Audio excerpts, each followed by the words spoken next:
जे मल्हार जे आयल्या मुख्यमंत्री साहेब देवेंद्र फडणवीस, माझं साहेब तुम्हाला खरोखर मी रोज डोंगरात, दऱ्यात, राडीत, पावसात, चिखलात असतोय, हे काय तुम्हाला सांगायची साहेब गरज नाही. पण आमच्या पोटाला 2 पोरं आहेत.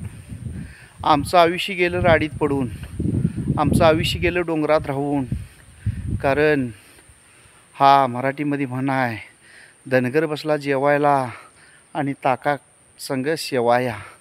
हा म्हण आता तरी ह्या म्हणणीचं काहीतरी बदल व्हावा आणि ह्या भोळ्या बाबड्या धनगर समाजाला न्याय भेटावा, हीच आमची कळकळीची साहेब तुम्हाला नम्र विनंती.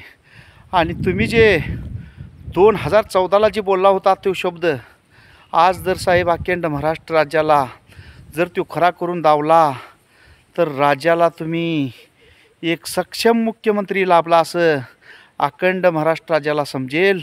जे बोलला होता पहिल्याच कॅबिनेटमध्ये धनगर समाजाला मी जे STचं आरक्षण देऊन हा धनगर समाजाचा प्रश्न मार्गी लावीन असं बोलला होता. आतापर्यंत 100 किंवा 200 किंवा 500 तुमच्या कॅबिनेट झाले असतील, पण आता तरी साहेब जागं व्हा. एकूण तुम्ही जवळजवळ 12.5 वर्षे मुख्यमंत्री किंवा 1-2.5 वर्षे उपमुख्यमंत्री म्हणून पद भोगला ह्या महाराष्ट्र राज्याबद्दल. म्हणून तुम्ही जर आता लवकरात लवकर जर जागे झाला आणि 2014ला बोललेला शब्द जर खरा केला तर तुम्ही साहेब मोठा उपकार राहील आणि संपूर्ण महाराष्ट्र राज्य तुमच्या पाठीशी राहील. तुम्ही कुणालाही आरक्षण द्या, आमचं त्याला घेणं देणं नाही.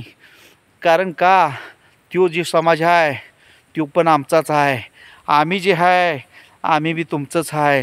सर्व एकाच माईचे लेकरं म्हणून ह्या महाराष्ट्र राज्यामध्ये ठेवण्याचं काम तुम्ही करावं. आणि जे जे तुमच्या तोंडातून शब्द दिल्या गेलेला आहेत ते शब्द तुम्ही खरं करून दावावं. तुम्हाला असेल बाळूमामा असेल, आमचा बिरोबा असेल किंवा अलशीदापा असेल, तुम्हाला कधीच साहेब कमी नाही करणार. हा भोळ्या बाबड्या धनगराचा रानावनात फिरणाऱ्याच्या चिखलात, गाळ्यात, ईज वाऱ्यात, लाईटीत असा टेंग्या येणाऱ्या संकटाला धोका देऊन मागं सारून जाणारा हा धनगर बोलतोय. हा धनगराचा शब्द आणखीन साहेब तुम्ही ऐकून घ्यावा. आणि ह्या शब्दाला हे एकटाच धनगर बोलतोय, ह्या धनगराच्या मागं कोण नसेल असं तुम्ही म्हणशीला तर तुम्ही पसून जाचीला. हा शब्दाला काहीतरी मान ठेवा आणि ह्या तुम्ही बोललेल्या शब्दाचं खरं करून दावा. तुम्हाला आयुष्यभर साहेब तुम्हाला तरी काय कमी नाहीच. आम्ही बोललेला आणि तुम्हाला काही फरक पडणार नाही. पण मी तुमचा एक कार्यकर्ता, तुमच्या पायातला धूळ म्हणून मी बोलतोय साहेब. मी बोलण्याचा तुमच्या पायातला क्यूर पण नशीन म्हणजे मला वाटतंय. कारण का आम्हाला जे तुम्ही बोललाय तेच आम्ही मागतोय. आणि जे डॉक्टर बाबासाहेब आंबेडकर साहेबांनी आम्हाला जे संविधानानं दिलं आहे तेच आम्ही मागतोय. काय आम्हाला आमच्या अधिकारमध्ये नाही आणि आम्हाला असंच उचलून द्या शिवसुद्धा आमचा शब्द नाही.